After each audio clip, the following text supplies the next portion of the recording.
wanted to say something, so I'm trying to think of how to say it first. Apparently I needed prep time.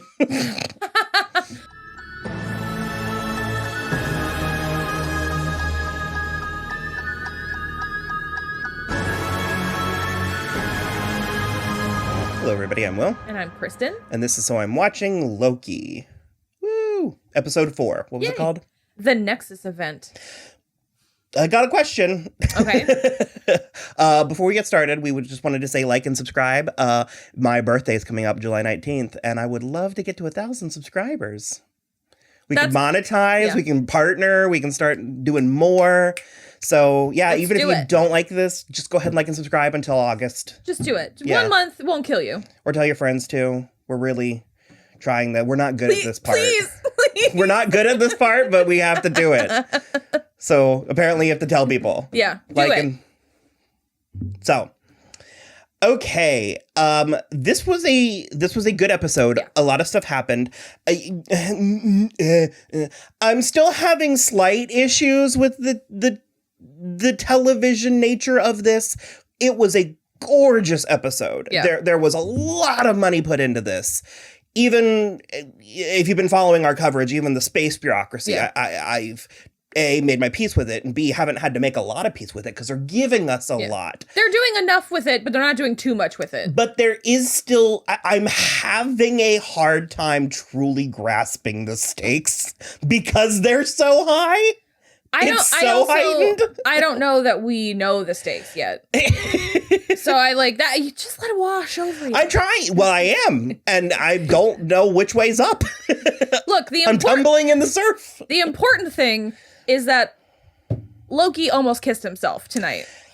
Sure. We'll go with that. I do. I like Sylvie. We kind of were mentioning it before, and we were like, last week's episode was a little bit of a waste given, all the ground they covered in this week. And I was like, they really needed to endear her to us. Yeah, we needed to know who she was because otherwise she's just like your favorite trope where it's like, I'm going to shake up this soda can and throw it in your face. Yeah, I'm going to open it. That used to be his Avril Lavigne impression. Well, it went from Avril Lavigne to Pink. Yeah. Because I almost jumped off that and said pretty soon Sylvie's going to be doing aerial acrobatics incessantly. And then I was like, no one's going to know what I mean by that. So, no, I do like her. And second thing, I still don't fully understand. So Loki in another timeline is just a girl? Yes. With black hair. So is Thor like a lizard? I mean, maybe there was an alligator Loki at the end. Okay. You really did not take to heart or keep in your brain all the different pictures of the Lokis that were going past in that one. Oh, I remember it. I don't understand it. It doesn't make sense to me. It makes no damn sense. Compels me, though.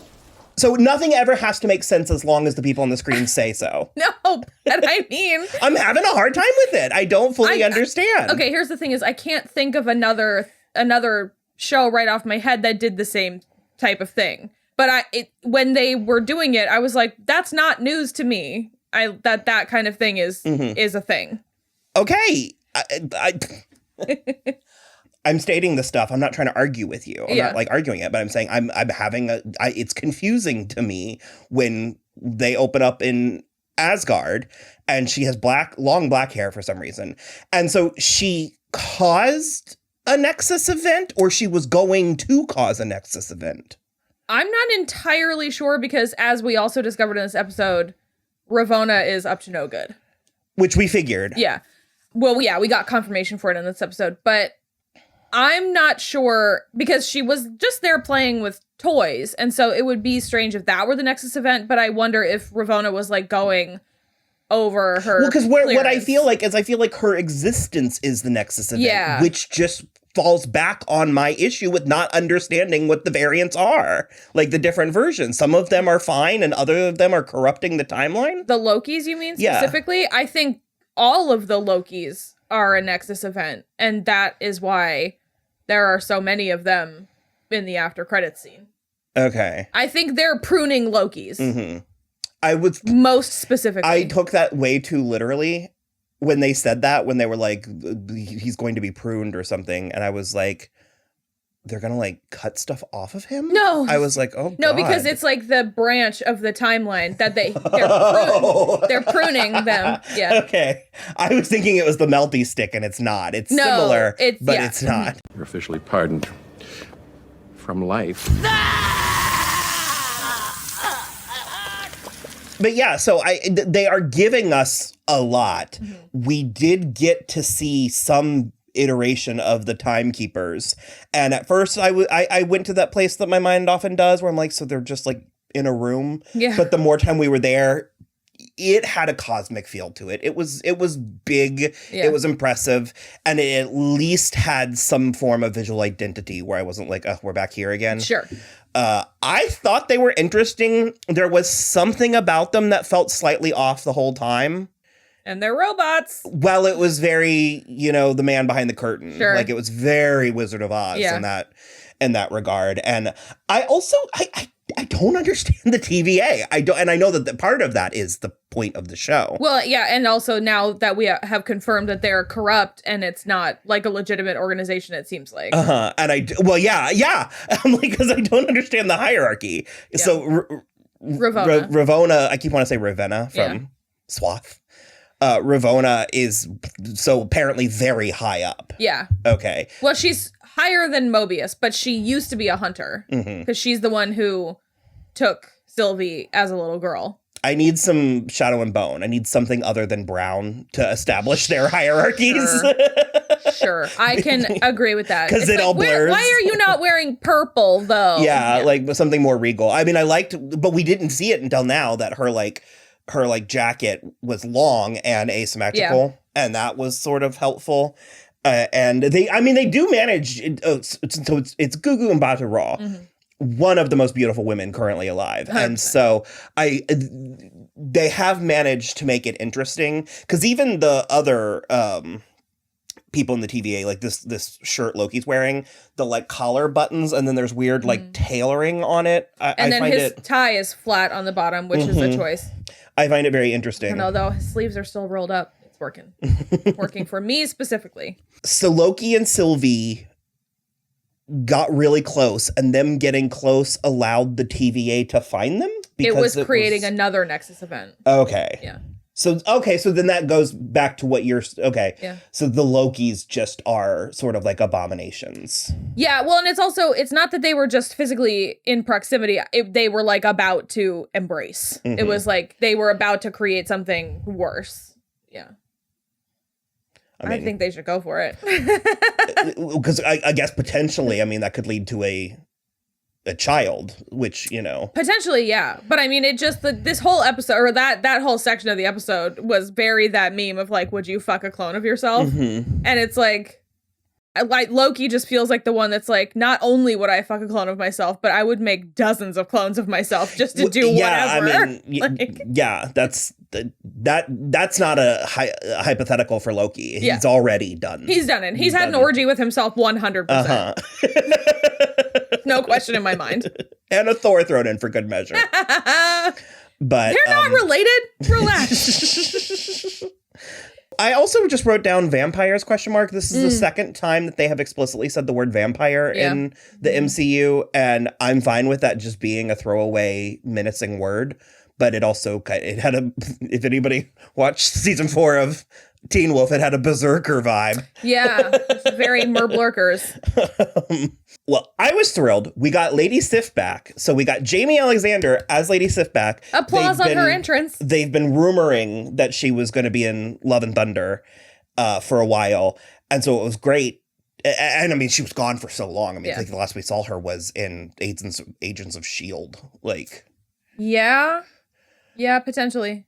But it was a fucking memory. And on top of that, it was like a punchline. It was like a hologram of a memory. And then, I felt kind of kicked in the balls by it. I was like, really? It's like when they brought Shannon and Boone back for that episode of Lost. And it was just like flashbacks to them being terrible in Apollo and Nikki episode. And I was like, what?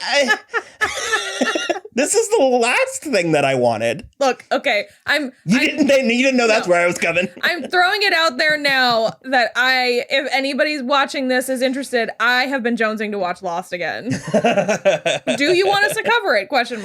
Well, we'll definitely cover the first 2 seasons.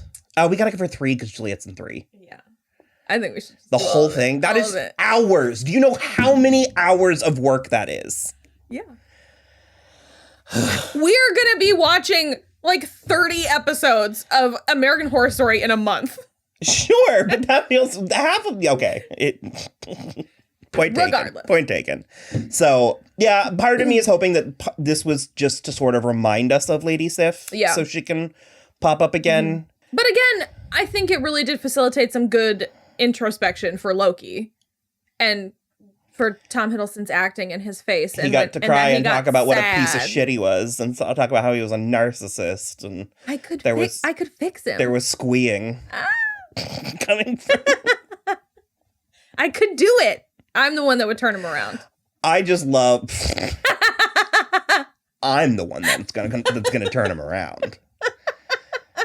I meant mine metaphorically. So, Owen Wilson. Yeah.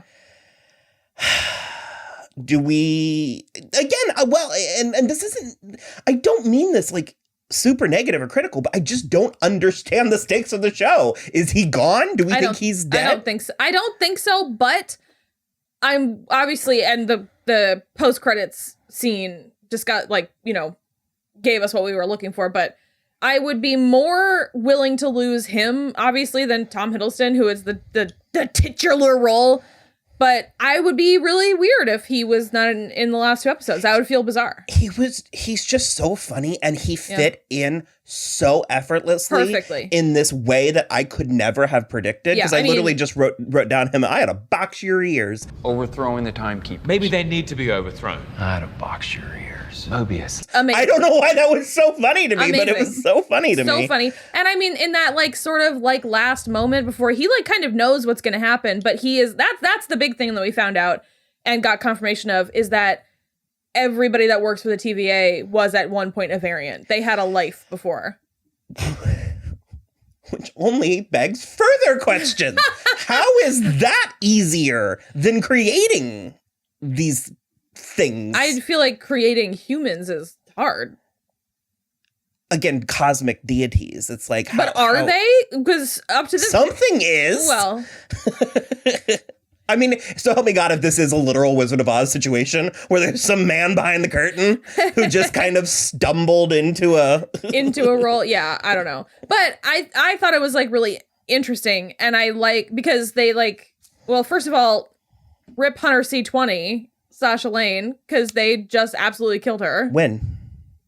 Ravonna was going to do it when Mobius stopped the recording on the little thing. She was up we just there. Didn't, oh, okay. Well, I guess we didn't witness her expire, but we have no reason to believe Ravonna wouldn't follow. And through. so then Hunter B-15 took Sylvie and was took her back to the Roxxon hurricane and was show me what you do. B-15. What's her name?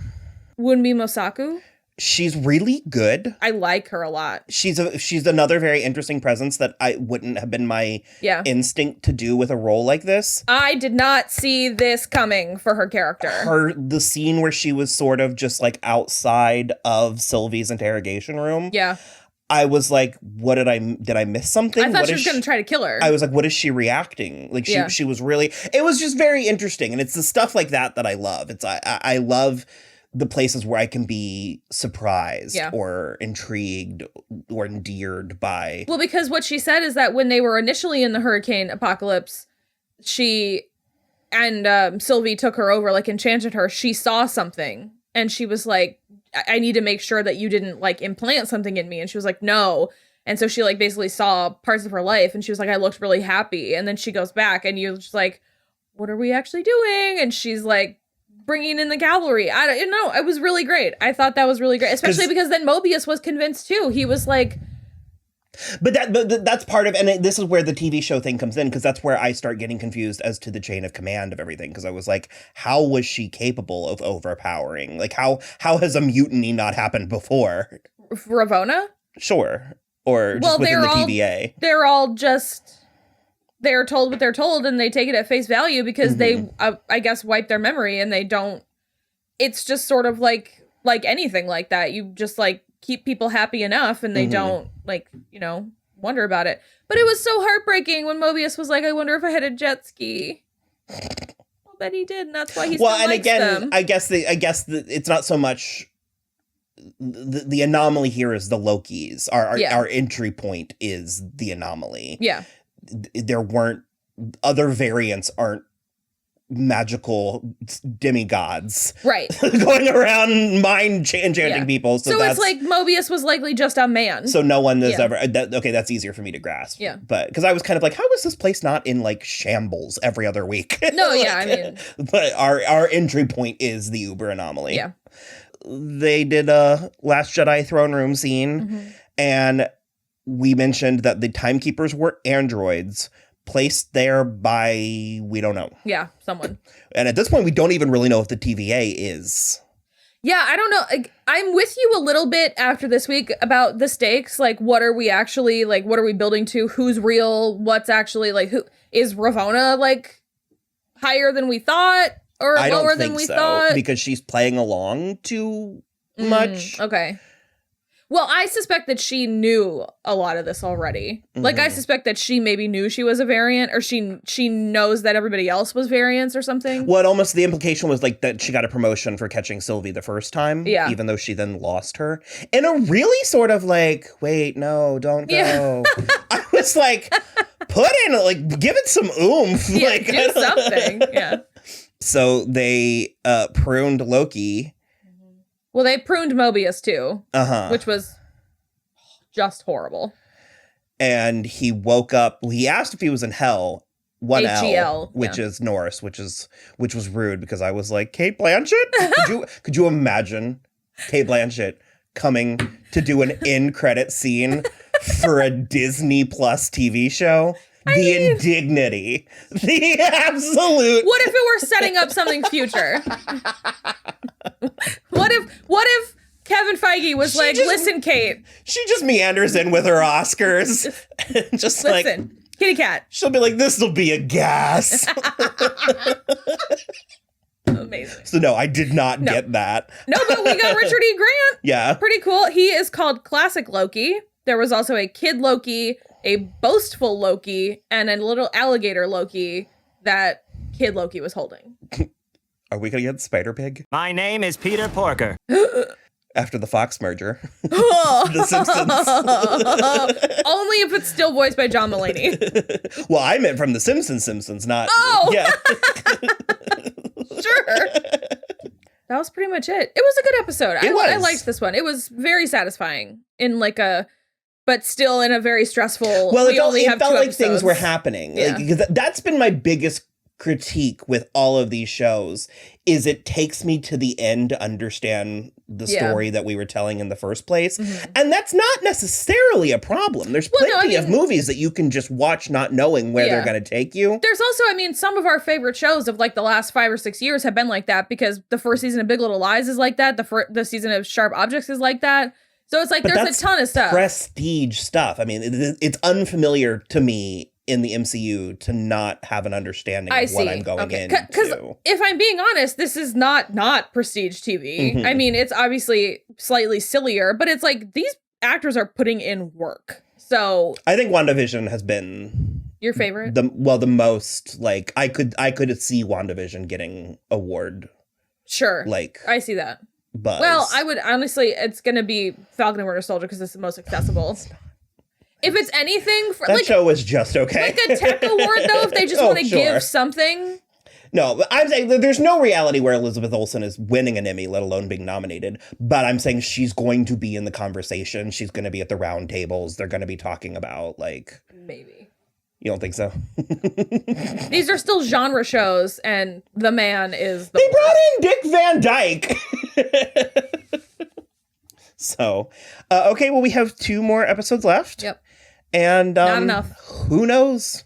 Who knows where we're going to go from there? Yeah. So if you want to head on over to our Patreon, patreon.com/so I'm watching the show, yes, you can give us money because we need it.